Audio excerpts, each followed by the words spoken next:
जय हिंद दोस्तों, नमस्कार। स्वागत है आज की क्लास में। और आज हम लोग एनसीएफ 2005 के अकॉर्डिंग जो गणित शिक्षण के उद्देश्य हैं वो पढ़ने और सीखने का यहाँ पर प्रयास करेंगे। ये सेशन बहुत ही ज़्यादा इंपॉर्टेंट होने वाला है। सिर्फ मैथ्स ही नहीं बल्कि अन्य सेशन के लिए भी आप इसको अप्लाई कर सकते हैं। और पेडागोजी जो शिक्षण शास्त्र है, जो शिक्षण कला है, तो उसके सवाल भी आप बहुत आसानी से बच्चों सही कर सकते हैं।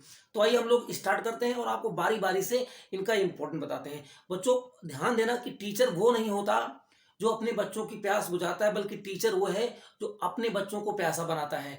तो आपको यही ध्येय रखना है कि हमें बच्चों को जिज्ञासु बनाना है, यानी उनकी जिज्ञासा को शांत करने का प्रयास करना है, यानी उन्हें और खोजने के लिए प्रोत्साहित करना है। जैसा कि आप जानते हो, जीन पियाजे जी ने कहा था, जो छोटा बच्चा होता है, जो नन्हा बच्चा होता है, वो एक वैज्ञानिक होता है। यानी वो हर समय कुछ न कुछ बच्चों खोजता रहता है, कुछ न कुछ रिसर्च करता रहता है। तो इसलिए उसकी सोच प्रक्रिया को क्या करना है, तार्किक रूप देना है, रचनात्मक रूप देना है, ताकि वो अधिक चीजों को खोज सके और उसमें सामंजस्य बिठा सके और तार्किक रूप से किसी निष्कर्ष पर पहुंच सके। तो आइए हम लोग यहाँ पर शुरू करते हैं। सबसे पहले एक लॉग साहब है, लॉग साहब ने एक बहुत ही जबरदस्त डेफिनेशन दी है। वो डेफिनेशन क्या देखेंगे कि गणित के द्वारा मस्तिष्क में तर्क करने की आदत प्रतिस्थापित की जाती है। कि गणित एक जो तर्क शास्त्र है ना, इसके द्वारा बच्चे के मन और मस्तिष्क में तर्क करने की आदत विकसित होती है। तो गणित का अध्ययन करने के लिए इसलिए जरूरी है ताकि बच्चे की जो सोच है, बच्चे की जो सोच प्रक्रिया है, जो बच्चे का सोचना का तरीका है, वो तार्किक हो पाए, यानी वैज्ञानिक हो पाए। तो बच्चे का दृष्टिकोण वैज्ञानिक तभी होगा जब उसकी सोच तार्किक होगी। ठीक है।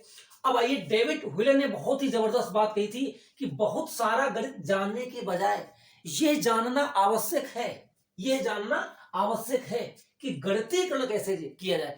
गणितीकरण मतलब होता है बच्चों मैथमेटाइजेशन, इसको इंग्लिश में बोलते हैं। गणितीकरण है क्या है? गणितीकरण बच्चों मतलब है कि अगर एक समस्या है, आपके पास एक समस्या है, तो इस एक समस्या के सॉल्यूशन कई सारे हो सकते हैं। तो अगर आपने एक सवाल क्लास में पूछा है बच्चों से, तो अगर सारे बच्चे एक जैसे उसका आंसर कर रहे हैं, तो इसका मतलब बच्चों में या आपकी क्लास में रचनात्मकता नहीं है, क्रिएटिविटी नहीं है, विविधता नहीं है। इसका मतलब सारे बच्चे एक जैसे सोच रहे हैं। इसका मतलब आपका पढ़ाने और समझाने का तरीका क्या है, एक है। लेकिन एक क्लास में सिर्फ एक तरीका काफी नहीं है, यानी आपको एक समस्या को कई तरीके से समझाने और सिखाने का प्रयास करना चाहिए, ताकि अलग अलग बैकग्राउंड के बच्चे, अलग अलग सोच वाले बच्चे उस समस्या के बारे में कई तरह से सोचें और फिर उसमें से किसी एक को फॉलो करके वो रिजल्ट पर पहुंच सकते हैं। तो बच्चों, कहने का मतलब क्या है, गणितीकरण वो प्रक्रिया है कि जब बच्चा एक समस्या के बारे में कई तरह से, कई उपागमों से, कई नियमों से, कई सिद्धांतों से, नियम का मतलब यहां पर सूत्र मत समझिएगा, नियम का मतलब है कई तरीकों से बच्चा सोचने लगता है। तो इसी प्रक्रिया को, इसी सोच प्रक्रिया को गणितीकरण कहते हैं। एक संक्षेप लाइन में फिर से बता रहा हूं, जब एक समस्या का समाधान कई तरह से सोच कर बच्चा करने लगता है या करने का प्रयास करता है, तो इसी सोच प्रक्रिया को बच्चों गणितीकरण कहते हैं। ठीक है, मैथमेटाइजेशन, क्योंकि ये जो शब्द है बच्चों, ये एनसीएफ में सीधे लिखा है कि बच्चों गणित का वास्तविक ध्येय क्या है। गणित का वास्तविक ध्येय है बच्चों की सोच प्रक्रिया का गणितीकरण, ताकि रटे रटाए पैटर्न पर हम चीजों को फॉलो ना करें। हम रचनात्मक तरीके से, हम क्रिएटिव तरीके से, हम तार्किक तरीके से, हम वैज्ञानिक तरीके से चीजों को सोच सकें, समझ सकें और उसमें आगे बढ़ सकें। तो बच्चों, यहां पर हम लोग स्टार्ट करने जा रहे हैं। आइए स्टार्ट करते हैं कि गणित शिक्षण के उद्देश्य क्या है। बहुत ही जबरदस्त चीजें हैं, हम बहुत ही क्रिएटिव तरीके से आपको समझाने और सिखाने वाले हैं, ताकि जब भी आप पेडागोजी का सवाल सॉल्व करें तो गलती के बिल्कुल भी चांस ना हो। आइए, एनसीएफ 2005 के अकॉर्डिंग क्या है, पहला पॉइंट क्या है, बच्चों की तार्किक चिंतन को बढ़ावा देना। गणित का वास्तविक ध्येय ये कि बच्चों की सोच प्रक्रिया का क्या करना, गणितीकरण करना, अर्थात उनकी सोच प्रक्रिया में तार्किकता होनी चाहिए। तार्किकता का मतलब बच्चों है बच्चे बने बनाए पैटर्न पर सिर्फ बच्चे याद ही ना करते रहे, बने बने पैटर्न पर बच्चे सिर्फ सवालों को सॉल्व ही ना करते रहे कि ये रहा सवाल, ये रहा प्रश्नावली, इसको सॉल्व करिए, अंक लीजिए, आगे बढ़ जाइए, है ना। जो जो चीज, जो समस्याएं उनको दी जाए, उसमें वो चिंतन करें और उनको पूर्व ज्ञान के साथ और आने वाले ज्ञान के साथ तालमेल बिठा सकें, ताकि आने वाले जीवन में, आने वाले दैनिक जीवन में, आने वाले समय में वो उस गणित का, वो उस समय का सदुपयोग कर सके बच्चों। राइट है। तो चिंतन को बढ़ावा देना, बच्चे गणित के प्रति सकारात्मक भाव रखें। अब बताइए दोस्तों कि आजकल समाज में गणित के प्रति लोग कितना नफरत रखते हैं कि गणित मतलब, गणित का पर्याय हो गया है गणित मतलब कठिन सब्जेक्ट। मतलब अगर कठिन शब्द है ना, तो कठिन शब्द जो डिक्शनरी में है ना, लोग उसके बराबर मैच सकते हैं। गणित, गणित मतलब कठिन, गणित मतलब कठिन, कठिन मतलब समझ में नहीं आएगा। दोस्तों आज गणित भी बहुत पछता रही होगी कि गणित जब आई थी लोगों की जिंदगी में, तो क्यों आई थी? लोगों की समस्याओं का समाधान करने आई थी। लेकिन आप जानते हो, ये स्वयं लोगों की एक समस्या बन गई है। मतलब जिसको देखो वो कहता है कि गणित एक समस्या है, तो गणित समस्या नहीं है। गणित है तो ये भरोसा है कि दुनिया की हर एक समस्या का समाधान है।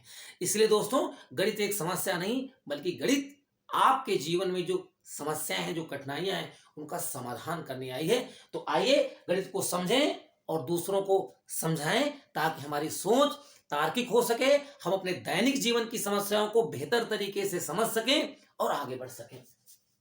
बच्चे गणित को अपने, तो बच्चों की क्या करें, जब बच्चों को आप क्रिएटिव तरीके से सिखाएंगे तो बच्चों के प्रति सकारात्मक भाव आएगा, और सकारात्मक भाव रखना बहुत जरूरी है। बच्चे गणित को अपने दैनिक जीवन के क्रियाकलापों में, सकारात्मक भाव कब होगा, आएगा जब बच्चों को आप और टीचर, एनसीएफ 2005 क्या करा कि बच्चों को गणित कैसे सिखाना है, कि बच्चे, ध्येय क्या है कि बच्चे दैनिक जीवन से गणित को क्या कर सकें, जोड़ सकें। दैनिक जीवन में बहुत छोटी बात आपको बता रहा हूं, जैसे मान लो आप प्राइमरी क्लास में बच्चों को गिनती सिखा रहे हैं, 1 to 5 गिनती या काउंटिंग आप सिखा रहे हैं।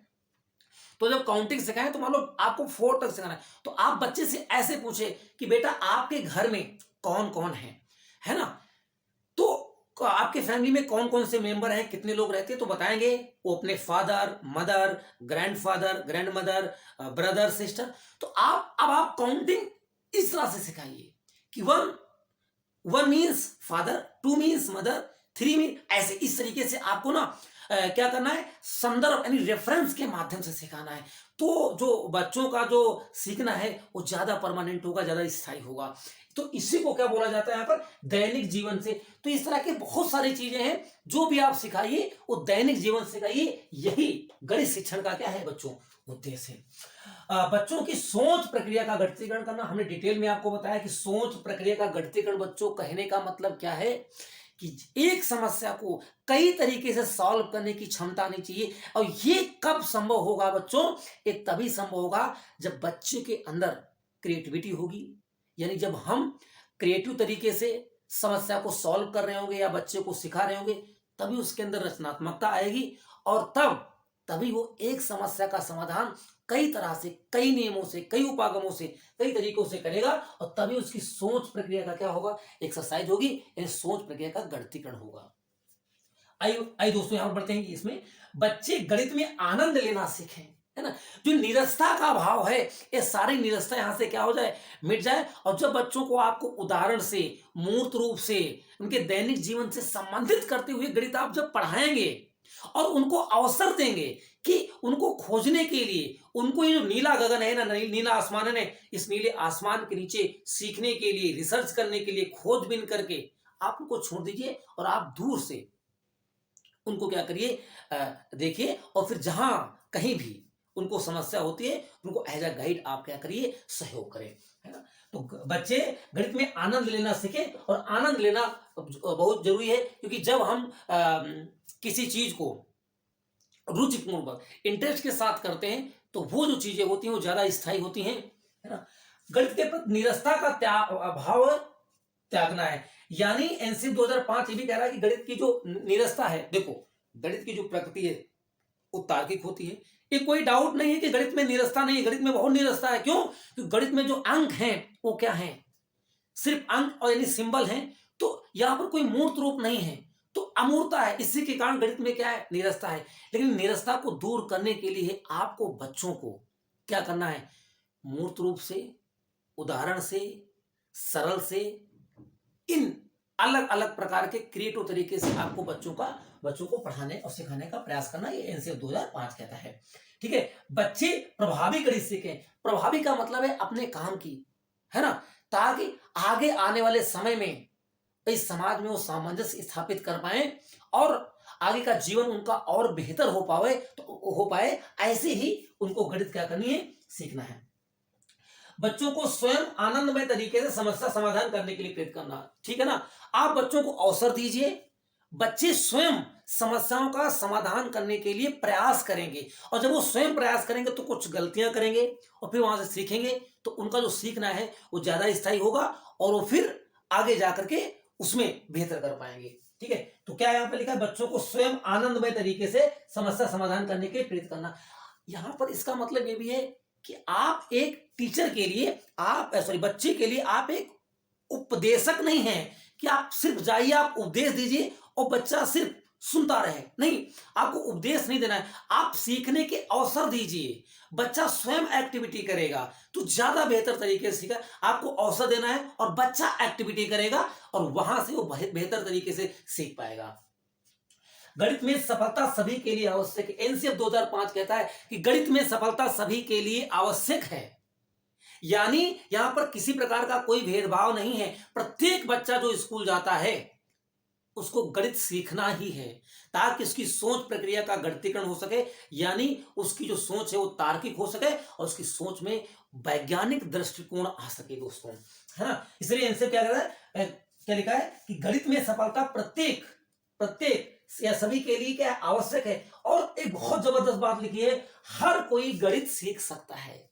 हर कोई गणित सीख सकता है, हर कोई का मतलब लड़का लड़की सभी लोग गणित सीख सकते हैं, किसी प्रकार का कोई भेदभाव नहीं हुआ।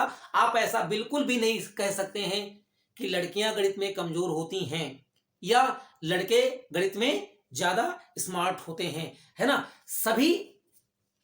सभी गणित सीख सकते हैं, सभी को समान अवसर मिलने चाहिए, इसलिए गणित में सफलता सभी के लिए आवश्यक है और हर कोई गणित सीख सकता है।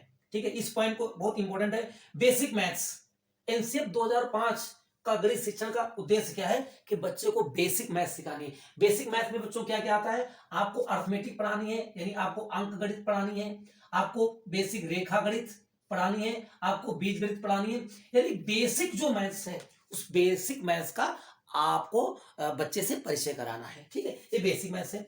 अब कह रहा कि कैसे पढ़ाना है, यहाँ पर तो आपको मूर्त रूप से पढ़ाना है, जो हमने बार बार आपको बताई, उदाहरण देकर के पढ़ाना है और पैटर्न समझाना है। पैटर्न का मतलब बच्चों क्या है कि कोई चीज पहले कोई चीज बाद में आती है तो किस पैटर्न पर आप रखेंगे। जैसे जब आप बच्चों को मापन सिखाते हैं, मेजरमेंट, तो पहले हम अप्रामाणिक इकाइयों का प्रयोग करते हैं। आपने देखा होगा जब आप कभी किसी टेलर के पास जाते हैं तो अगर उसके पास मान लो इंची टेप वगैरह नहीं है तो वो क्या करता है, ऐसे भी माप लेता है। तो ये जो होती हैं अप्रामाणिक मापे होती हैं। गांव अगर आपने देखा होगा लोग 1 फीट को ऐसे मापते हैं, तो ये सारी क्या है, अप्रामाणिक मापे हैं।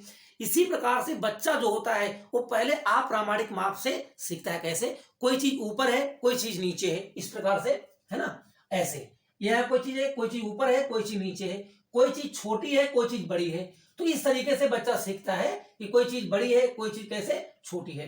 जैसे मैंने यहां पर एक लाइन खींची, ये लाइन है ए और ये लाइन है बी। अब पूछो बच्चे से कौन बड़ी है, तो ऐसा नहीं कि बच्चा पहले ही इंची टेप लेके पहुंच जाएगा वहां पर और मेजरमेंट करना शुरू कर देगा, नहीं। वो बताएगा, वो देखने ऑब्जर्वेशन करेगा और वो बताएगा को बी बड़ी है और ये क्या है, छोटा है। तो पहले कौन सा गुण आना चाहिए आपका, पहले आना चाहिए आपका कौन सा गुण, पहले आपका गुण आना चाहिए कौन सा, ऑब्जर्वेशन का। पहले बच्चा क्या करता है, ऑब्जर्व करता है, उसके बाद वो रिजल्ट निकालता है। तो पैटर्न हो गया। संकल्पना, बच्चे को ऐसे गणित पढ़ानी है ताकि उसका जो कंसेप्ट है, उसकी जो संकल्पना है वो बेहतर हो पाए जहां पर जो भी वो चीज सीखना और समझाना चाह रहा है। ठीक है, बेसिक कैलकुलेशन, आपको बहुत ही बेसिक कैलकुलेशन बच्चों को बताना और सिखाना है। ठीक है, यहां पर क्या तार्किक कौशलों का बच्चों को क्या करना है, विकास करना है। तो बच्चों ये जो चीजें थी ना, ये थी एनसीएफ 2005 के अकॉर्डिंग हमने आपको ये सारी चीजें बताई हैं। ये बहुत ही छोटा सा वीडियो था, इसमें ये चीजें जब भी आप पेडागोजी का क्वेश्चन का आंसर करेंगे तो ये चीजें अप्लाई करने का प्रयास करेंगे। आप अगर आप कमेंट करके ये जरूर बताएं कि ये जो हमारा इनिशिएटिव है, जो हम लोग कोशिश कर रहे हैं कुछ वीडियो प्रोवाइड कराने की, और हमारा तो यही ध्येय है कि सीटीटी के एग्जाम के पहले हम बहुत सी मैक्सिमम चीज़ें आपको दे पाएँ। तो आप प्लीज़ कमेंट ज़रूर करें और वीडियो को लाइक करें और मुझे बताएं ये वीडियोज़ आपको कैसी लग रही हैं, है ना? अगर किसी प्रकार की कोई कमी है तो आप कमेंट ज़रूर करें। कोई आप टॉपिक पढ़ना चाहते हैं तो भी आप कमेंट कर सकते हैं। हम उस पर विचार करेंगे और कोशिश करेंगे कि आपको वो चीज़ें प्रोवाइड कराई जाएँ। वीडियो देखने के लिए आपका बहुत-बहुत धन्यवाद। मिलते हैं आपसे नेक्स्ट क्लास में, तब तक के लिए जय हिंद, जय भारत।